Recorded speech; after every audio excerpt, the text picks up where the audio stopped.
All India Congress Committee na Laibak Sinba Thungna Haudokhiba Sangathan Srijan Abhiyan Manipur gi oina so haudokpa oina Khetragaw Kendra gi manung chanba Bamon Kampuda Laiba Ibudhau Panganba Purairomba Sanglenda Haukre Thoram aduda Aicc gi Sangathan Srijan Abhiyan gi observer Sarat Rotna Abhiyan asi Congress Party mapangal kannabani masigidamak District Congress Committee singi mihut khanbada Mamangda chatnaramba kanglon adudagi ahongba leire miyamga unaraga grassroot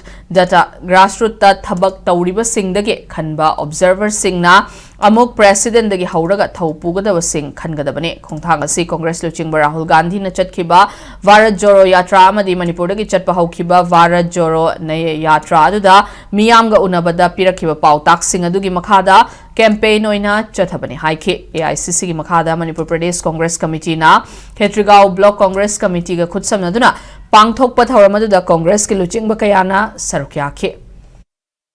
Those who are working at the grassroots level, and their choice has to be given preference in choosing district presidents and district committee members. So, on this occasion, I am congratulating all of you. Within a short period, the DCC could organize such a nice meeting with the persons connected with the current political situation of the state, and because we are starting this program with a press conference, only our intention is to take the help and support of the media to publicize this program. Unless the workers know about the program, unless the public know into the program, we can't successfully gather informations. Not only the political sphere, from other spheres, from the civil society, from the respective persons, also we want to get certain inputs so that we will be able to choose the right person and place him in the right position.